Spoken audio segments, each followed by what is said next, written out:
Hey YouTube and fellow members of the DDR, this is Mr. Fishy here with our first episode of WWW, our weekly Wednesday workshop videos.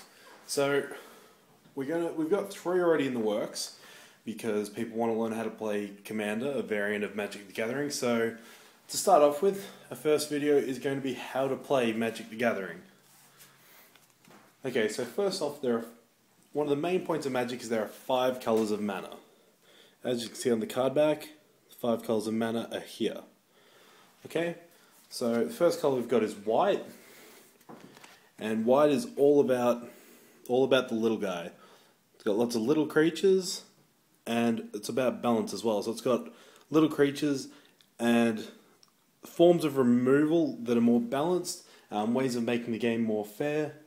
Just overall, white is about community. It's about summoning lots of creatures and making everything fair for everybody. Our second colour is blue. Now blue, one of the main parts of blue is draw power. Blue gets the most draw power of any colour in cards like this one, and it's also about control with counter spells. Blue operates a lot out of the hand, doesn't tend to have a lot of board presence with creatures, tends to be more reactive, watching what the opponent does and responding to that rather than doing its own thing. The next colour is black. Black is the colour with the most solid removal. Things like Doomblade are easy ways to get rid of your opponent's creatures and deal with them. Black is also a very selfish colour. It's about self-sacrifice. So cards like this one. You lose life but you get to draw extra cards, which is something black doesn't normally do by itself, but with the loss of life it's able to. Black is able to steal the benefits of other colours, but has to sacrifice to do so. Next is red. Red is the colour with the most direct damage spells, burn spells. So red is able to remove creatures by dealing damage to them or deal direct damage to a player.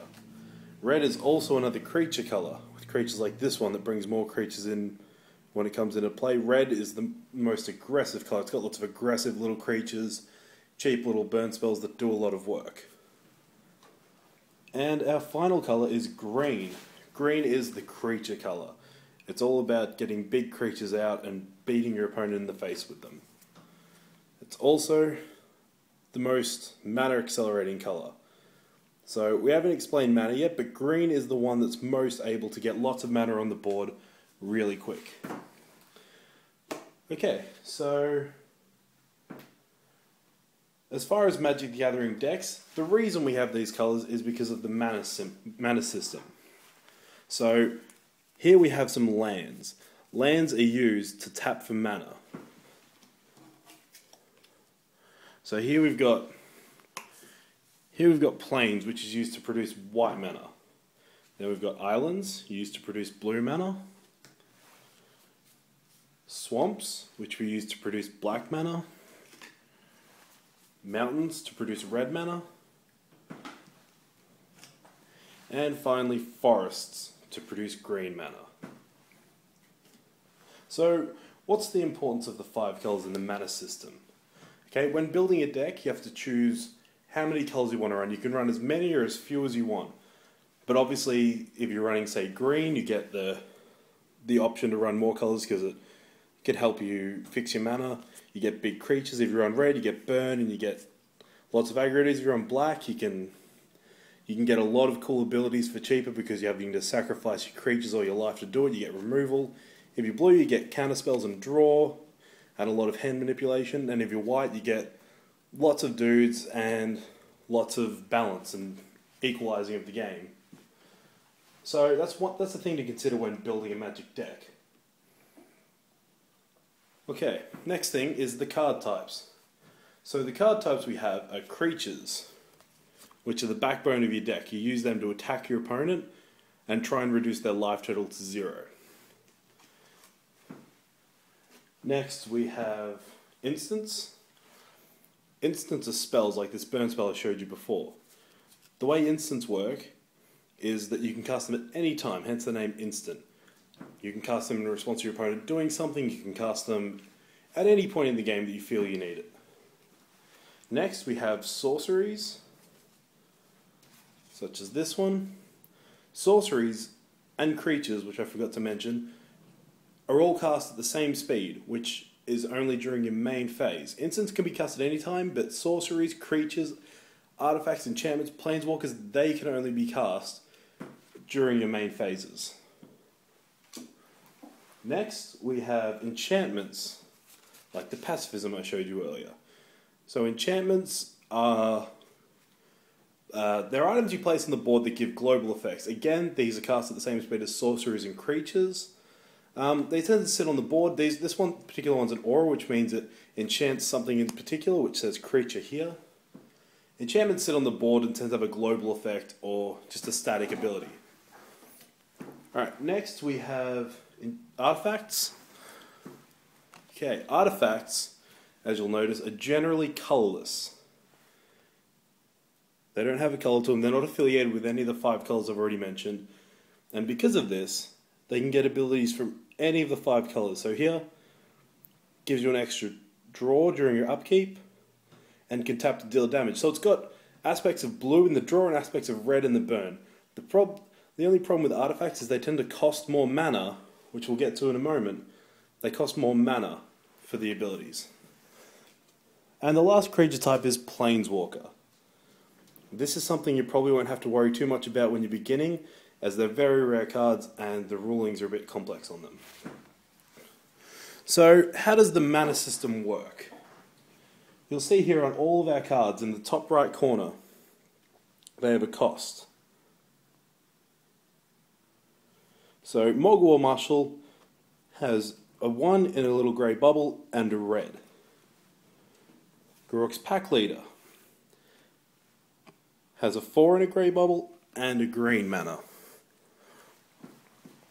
And then Burst Lightning just has a single red mana symbol. So what does this mean? Because Burst Lightning only has 1 red mana symbol, in order to cast it, we can tap 1 mountain, turn it sideways, and cast our Burst Lightning. What about if we wanted to cast our Mogg War Marshal? He has a 1 next to the red. What does that mean? The 1 being in a grey bubble means you can tap any colour of mana to cast it. So if we tap this red mana, we can also tap a swamp to produce the colourless mana that Mogg War Marshal needs, or we can tap an island, a plains, a forest, or even another mountain. So for a big creature like Garruk's Pack Leader, he costs 4 colourless and a green. So again, we could tap any combination of mana, as long as it adds up to 5, and there's at least 1 green involved.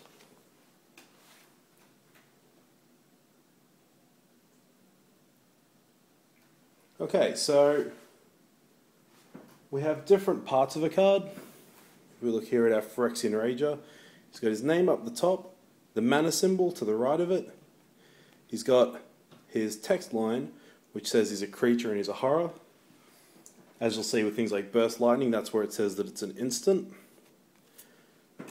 He has his big text box here, which has any abilities that he might have, and flavor text if there's enough room for it. And then down the bottom, we have our power and toughness. The power determines how much damage a creature deals, and the toughness determines how much damage it can withstand over the duration of a turn. Okay, so how are we meant to win in a game of Magic? As I said before, the easiest way of doing so is by reducing your opponent's life total to 0. Both players start at 20. So how do we get a player from 20 to 0? Cards like Burst Lightning can deal damage directly to your opponent, reducing their life total, getting them that much closer to 0. Another way is with our creatures. Like I said, this guy has 2 power, which means when he attacks, you have to tap him, and he's attacking your opponent for 2. If they don't let him through, then he'll hit your opponent for 2, and their life total will go down, getting them that much closer to 0.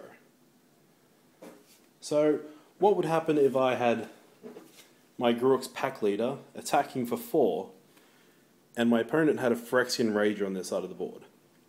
They could choose to block my Garruk's Pack Leader with the Phyrexian Rager, which would mean that my Garruk's Pack Leader would deal his 4 power to the Phyrexian Rager's 2 toughness, and the Phyrexian Rager would deal its 2 power to my Garruk's Pack Leader's 4 toughness. So what happens now? The Garruk's Pack Leader can take up to 4 damage before it's destroyed. So he survives. He takes the 2 damage and survives. The Rager, however, can only take 1 damage. As soon as it takes 2 damage, it gets destroyed. So with the 4 damage coming from our pack leader, the Rager would die. Now, if our opponent had more plans for the Phyrexian Rager, they could choose to not block and let our pack leader through for 4. One of the most fun parts of the game is trying to work out exactly how you're going to win, how you're going to get your opponent from 20 to 0, how your creatures are going to beat their creatures, how your burn spells are going to finish them off. So cards like Pacifism stops a creature from attacking or blocking, so that could be something useful to put in your deck. There's many different ways to manipulate the game in your favour and to help you get your opponent from 20 to 0. Now, what other ways are there to win? A few cards have stipulations on them you have to meet in order to win. Some of them count your life total, and if you have a certain amount of life, you win the game. Other ones count the number of cards in your library, which is your deck. But those are a bit harder to come by and a bit more creative to have to build decks around. The next most common way to defeat an opponent is when their library is out of cards and they go to draw a card. If you try and draw a card from an empty library, you lose the game. Also, there's a thing called poison counters, where when you damage your opponent, you might damage them in the form of poison counters, which instead of losing life, instead of a life total of 20 dropping down, they get a poison counter. As soon as a player has 10 or more poison counters, they lose the game. So now that we know the basics of winning and losing, we've seen the creature types, we've shown you the mana symbol. What's next? Game zones.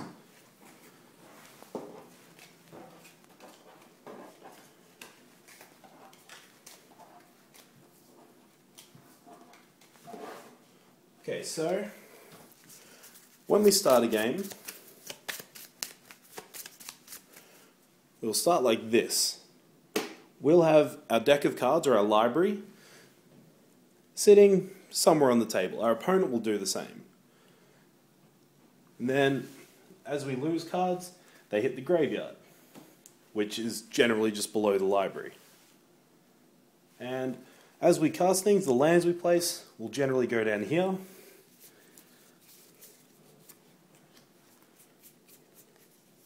And I didn't even get any creatures. And any creatures will generally go up here. So again, there's our deck, our graveyard, our battlefield, which is where our creatures are, and our lands. Any artifacts or enchantments, you can place them up here with the creatures, down here with the lands, off to the side, wherever you feel most comfortable having them. Now when we attack, we open up a new game zone called the red zone, which is in the middle here. Our opponent's deck would be over here, their field would be here.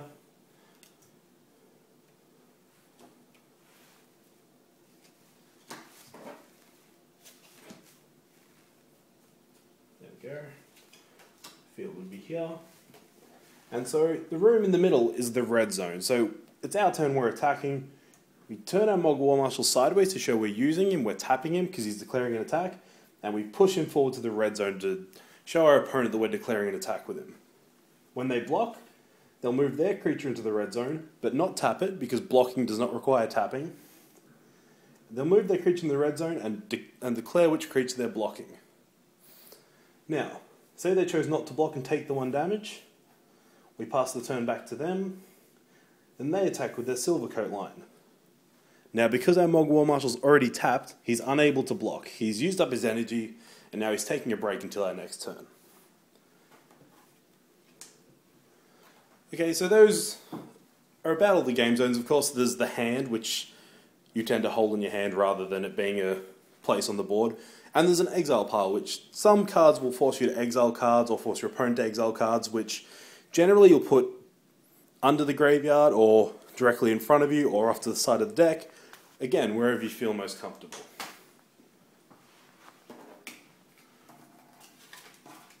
Okay, so we know how to win, we know what the board looks like, we know roughly what the cards look like. But how do you play a game of Magic?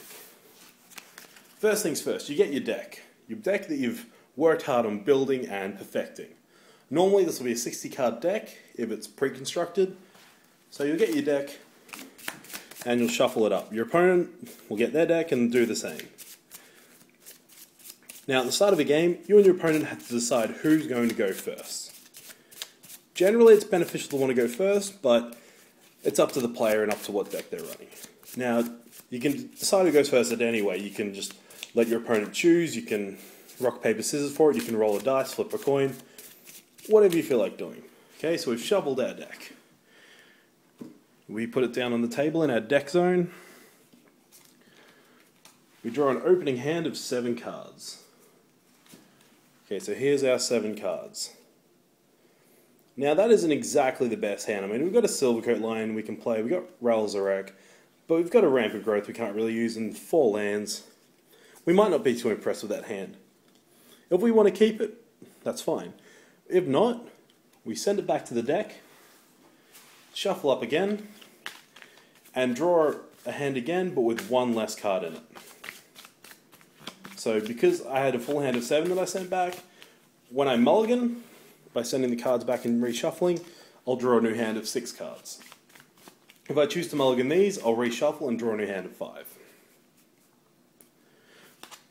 So here's our 6 cards. What did we get? A bunch of lands and a Staff of Nin. Again, this is a hand we probably want to send back, but here's where it gets tough, because we'll only be drawing 5 cards, so then what constitutes a good hand if you only have 5 cards? It's very much about knowing what's in your deck, knowing what constitutes a good hand or a bad hand, and occasionally just accepting the fact that you've got 1 less card and sticking with the hand you've got. Okay, let's look at what we got here. Pretty average hand, but we've only got 5 cards, so we run with it. Okay, let's say we were going first. Being able to go first has the advantage of obviously getting to do everything first, getting the options of being the active player and getting to choose your actions before your opponent chooses theirs. Now, if we go second, our opponent has the advantage in getting to go first. They have the knowledge advantage, but we get to draw an extra card. So let's say our opponent went first. So, first things first, parts of a turn.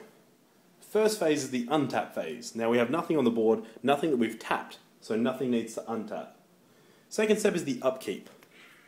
Some cards will have effects that trigger during the upkeep. It's basically where all the book work's done, where all the bookkeeping, like, you've got a dude does a thing each turn, he'll generally do it in the upkeep. Like, if we look at, we don't have Staff of Nin in hand. The Staff of Nin lets you draw a card every upkeep, so that's where this happens. The third part of a turn is the draw step, where we draw 1 card from the deck and add it to our hand. Next step is the main phase.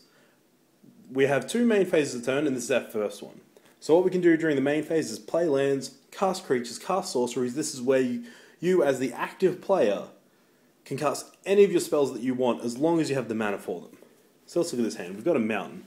We'll play that during our main phase. And then, well, we have a Burst Lightning we can play. It costs 1 red mana, which is what we've got on the board. So we could cast this Burst Lightning. But Burst Lightning is an instant, which means we don't have to play it during our main phase. So, next phase is combat. We have no creatures. Combat doesn't happen. Then after combat, there's a main phase 2. So, main phase 2, exact same as main phase 1, but you might want to attack with your creatures before deciding what lands to play, what spells to cast, whatever. Okay, then after the main phase 2, we have an end phase, which is where a lot of things that are only temporary will go away at end of turn, some things will come back at end of turn. It's that cleanup step where everything kind of resolves. Also, all damage is removed from creatures at each end phase. Okay, I'm just going to pick up a wad of cards now, just so I can show you properly how the phases of a turn work. Okay, so let's say we pass to our opponent after this turn. They played a creature which was, say they played their Silvercoat Lion, who is a 2/2, and us having no creatures on board, we're a bit scared of it. So he's played that during the main phase. Now we still have this instant in hand. So we can choose to tap our red mana, cast the instant, and hit the line for 2 damage, killing it, which sends it to the graveyard. Okay, so now our opponent passes the turn back to us. So we go through our phases again. Untap is the first step. Now we have tapped that mountain to cast our Burst Lightning, so we can untap that. Then we have the upkeep, No upkeep triggers on the board, so we don't worry about it. And then we draw. Okay, so now we have another main phase in which we will play a land. Then we will enter combat. We don't have any creatures, we can't enter combat. Go to main phase 2, and now, because we might have been worried about combat or something, we'll cast our creature second main phase. So here we go, here's our Mog War Marshal. We'll put him into play. And then with that, we'll pass the turn to our opponent. Now, the reason we play in main phase 2 and not main phase 1 is because creatures have a thing called Summoning Sickness. This is unique to creatures. The turn that a creature comes into play under your control, you're unable to attack with them or tap them. You're not able to attack with them or use their abilities or any ability that has the tap symbol forcing you to tap it. So, because he was unable to attack, we don't need him straight away, so we'll cast him second main phase. Okay, we'll pass to our opponent. He might play a Phyrexian Rager, in which he loses a life, so we get closer to him dying, which is a great thing for us, but he gets an extra card. Okay, so because he's played it this turn, again, it can't attack, so we'll pass the turn back to us. First things first, untap. Then upkeep. Now, Mog War Marshal has an upkeep trigger. He has an ability called Echo, which we won't go through because it's not an ability that you'll see too much. But he has an ability called Echo, which triggers during the upkeep. So we'll ignore that ability for now, but there is an upkeep trigger on the board. Then we'll draw. Okay, now, let's draw a few more cards. There we go. Okay. Now, the first thing we do is we have our main phase again. So, we will play a land again. Okay, and now it's combat. So, our opponent's creature is clearly bigger than ours. It's 2/2, ours is a 1/1. There's not much point us trying to attack into it because he's just going to block and kill our dude. So, we'll go through combat, go to main phase 2. Don't really have anything too exciting to cast in our hand. So yeah, we will just pass the turn back to our opponent. So end step, there's no end step triggers, that's fine. Our opponent starts his turn, does things, goes into combat. Okay, there are 3 different phases in the combat step. The first phase is declare attackers. So our opponent's clearly got a bigger dude than us, so our opponent will attack, sending the Phyrexian Rager into the red zone. So he's declared attackers, we can choose to respond, we can choose to cast instants, but we're not going to. The second step is the declare blocker step. Now, we have our little Mog War Marshal. He's a bit small, but we want to keep our life total at 20. So, declare blocker step, we will declare the Mog War Marshal as a blocker. Now, the third and final step, again, you can respond with instant sorceries during each step. But the third step is the assign and deal damage step. So, because both of our creatures are just normal dudes, I have a 1/1, he has a 2/2, they deal damage at the same time. So the Phyrexian Rager deals 2 damage. Deals its 2 damage for its power to our 1 toughness. Then, at the same time, we deal our 1 power to his 2 toughness. So the Rage is going to survive and it's going to take out our Mog War Marshal. So the damage is being assigned and dealt all in the same step, so we can't respond to it. There we go. Our opponent goes through his main phase 2, passes back to us, and we draw a card. Now you might notice I've run out of cards in my deck, but this is fine. I still have, until I have to try and draw that last card, I'm still okay. So I'll play another land. Nothing in my hand I can cast, so I pass back to my opponent. He untaps, draws his card, whatever, attacks us for the hell of it, then passes back to us. We do our untap, upkeep, try to draw, run out of cards, so we've lost. That's an example of how you can lose by deck out. But again, had he been given 10 turns with that Phyrexian Rager, he would have dealt 20 damage to us and finished us off. Okay, it's been about 24-25 minutes, which I feel like was longer than I expected, but I was worried I'd forget some things, so I feel like I've covered it all. If there's anything you feel like I forgot, let me know in the comments. I'll make sure to maybe redo this video if I missed out anything important. But hope you guys enjoyed it. Hope it made sense. Anyone out there interested in playing Magic, I hope this helps you out a lot. Feel free to leave us comments telling us what you thought of the video, what videos you want to see in the future, because I'm going to be trying to do this every week and I'm going to run out of material really quick. So any suggestions as to what you want to see in a weekly Wednesday workshop video, let me know. So this should be up on Wednesday. Today's Tuesday. Should be up by tomorrow. Hope you guys enjoy the video, and we'll see you next time. Bye-zy, bye-zy.